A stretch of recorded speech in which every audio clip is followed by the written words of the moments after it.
శ్రీవిద్యా తంత్ర రహస్యాలు, షట్చక్ర పరిజ్ఞానం, మాతృకా శక్తులు, సహజ యోగం.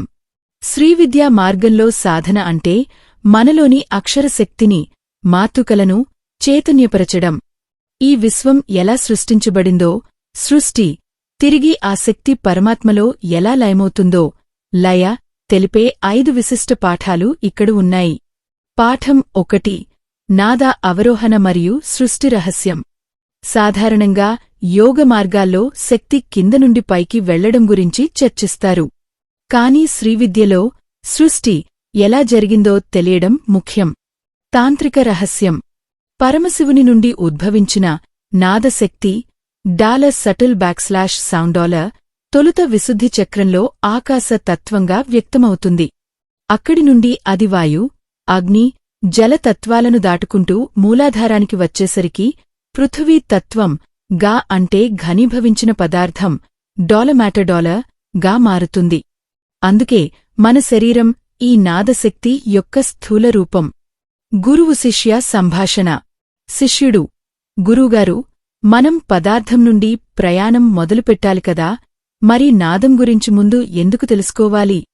గురువు: నాయనా, బంగారం నగగా మారినప్పుడు నగను కరిగితే మళ్లీ బంగారమే వస్తుంది. అలాగే నీ శరీరం నాదం అనే బంగారం నుండి తయారైన నగ. ఆ మూలాన్ని, నాదాన్ని అర్థం చేసుకుంటేనే నీ భౌతిక దేహాన్ని దివ్య చైతన్యంగా మార్చగలవు. అందుకే శ్రీవిద్యలో విశుద్ధి, నాదం నుండి మూలాధారం, పదార్థం వైపు ఉన్న ప్రవాహాన్ని అర్థం చేసుకోవడం మొదటి మెట్టు. పాఠం 2. పునాది శుద్ధి, బ్రహ్మగ్రంథి భేదనం, మూలాధార, స్వాధిష్ఠాన. కుండలిని మేల్కునే చోటు ఇది. ఇక్కడ భౌతిక జగత్తుపై ఉన్న వ్యామోహం అనే ముడి ఉంటుంది. 1. మూలాధార చక్రం. మూలాధారేక నిలయ బ్రహ్మగ్రంథి విభేదిని. మణిపూరాంతరుదిత విష్ణుగ్రంథి విభేదిని. సాకిన్యంబా స్వరూపిణి మరియు వసిని శంకిని పూర్వ షణ్ముఖి చ సరస్వతి. పంచవక్త్రాస్థి సంస్థాన సాకిన్యంబా స్వరూపిణి. యోగిని, సాకిని 5 ముఖాలు. నియంత్రణ ధాతువు, అస్థి ధాతువు, ఎముకలు, బోన్స్. దళాక్షర శక్తులు 4 1 వసిని, వం 2 శంకిని, శం 3 షణ్ముఖి, షం 4 సరస్వతి, సం. గ్రంథి, బ్రహ్మగ్రంథి. భౌతిక భయాలు, మనుగడపై ఆందోళనలను సూచిస్తుంది. 2. స్వాధిష్ఠాన చక్రం. స్వాధిష్ఠానంబిజగత చతుర్వక్త్ర మనోహర. శూలాద్యాయుధ సంపన్న, పీతవర్ణాతిగర్విత. మేధోనిష్ఠ, మధుప్రీత కాకిని రూపధారిణి. యోగిని, కాకిని 4 ముఖాలు. నియంత్రణ ధాతువు, మేధో ధాతువు, కొవ్వు, ఫ్యాట్. దళాక్షర శక్తులు 6 1 బ్రహ్మి, బం 2 భారతి, భం 3 మాలిని, మం 4 యముని, యం 5 రాధిక, రం 6 లలిత, లం. సంభాషణ. శిష్యుడు: గురువుగారు, ఎముకలు మరియు కొవ్వుకు ఈ చక్రాలతో సంబంధం ఏమిటి? గురువు: నాయనా, సాకినీదేవి నీ ఎముకలలో ఉన్న జడత్వాన్ని తొలగిస్తేనే నీకు స్థిరత్వం వస్తుంది. కాకినీదేవి మేధస్సును శుద్ధిచేస్తేనే నీలో సృజనాత్మకత మేల్కొంటుంది. బ్రహ్మగ్రంథి విడిపోయినప్పుడు నేను ఈ శరీరాన్ని మాత్రమే అనే భ్రమ తొలగి అమరత్వం వైపు అడుగుపడుతుంది. పాఠం 3. అహంకార విసర్జన, విష్ణుగ్రంథి భేదనం, మణిపూర, అనాహత. ఇక్కడ మన వ్యక్తిత్వం, భావోద్వేగాలు పరీక్షించబడతాయి. 1. మణిపూర చక్రం. మణిపురాబ్జనిలయ వదనత్రయ సంయుత. వజ్రాదికాయుధోపేత, డామర్యాదిభిరావృత. రక్తవర్ణ మాంసనిష్ఠ, గుడాన్నప్రీతమానస. సమస్త భక్తసుఖద లాకిన్యంబా స్వరూపిణి. యోగిని, లాకిని 3 ముఖాలు. నియంత్రణ ధాతువు, మాంస ధాతువు, ఫ్లెష్. దళాక్షర శక్తులు 10 1 డామరి, డం 2 ఘామరి, ఘం 3 నామరి, నం 4 తామరి, తం 5 థామరి, థం 6 దామరి, దం 7 ధామరి, ధం 8 నామరి, నం 9 పామరి, పం 10 ఫామరి, ఫం. గ్రంథి, విష్ణుగ్రంథి. అహంకారం, మమకారం, నేను చేస్తున్నాను అనే భావన. 2 అనాహత చక్రం. అనాహతాబ్జనిలయ శ్యామాభ వదనద్వయ దంష్ట్రోజ్వలాక్షమాలాదధర రుధర సంస్థిత కాలరాత్యాదిశక్త్యోఘవృత స్నిగ్ధోదనప్రియ మహావీరేంద్ర వరద రాకిన్యంబా స్వరూపిణి. యోగిని, రాకిని 2 ముఖాలు. నియంత్రణ ధాతువు, రుధిర ధాతువు, రక్తం, బ్లడ్. దళాక్షర శక్తులు 12 కామిని, కం, 2 ఖేచరి, ఖం, 3 గోరి, గం, 4 ఘోషిని, ఘం, 5 చించిని, నం, 6 ఛాయ, చం, 7 జాలిని, చం, 8 గామిని, జం, 9 నామిని, గం, 10 టామిని, నం, 11 ఖామిని, టం, 12 నామిని, ఉఖం. సంభాషణ. శిష్యుడు: గురువుగారు, విష్ణుగ్రంథిని భేదించడం అంటే ఏమిటి? గురువు: అది నీలోని కర్తృత్వ భావనను వదలడం. రక్తం వేడెక్కితే ఆవేశం, రక్తం శాంతిస్తే కరుణ. రాకినిదేవి నీ రక్తంలోని కల్మషాలను తీసివేసి నీ హృదయాన్ని విశ్వప్రేమతో నింపుతుంది. అప్పుడు విష్ణుగ్రంథి విడిపోయి నువ్వు దైవసంకల్పానికి సాధనమవుతావు. పాఠం 4. జ్ఞానోదయం మరియు సహజ యోగం, విశుద్ధి, ఆజ్ఞ. ఇది అత్యంత రహస్యమైన ఘట్టం. ఇక్కడే శ్రీవిద్య యొక్క ప్రత్యేకత ఉంది. 1 విశుద్ధి చక్రం.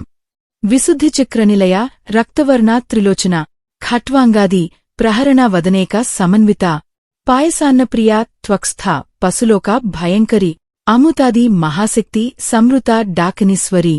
యోగిని, డాకిని 1 ముఖం.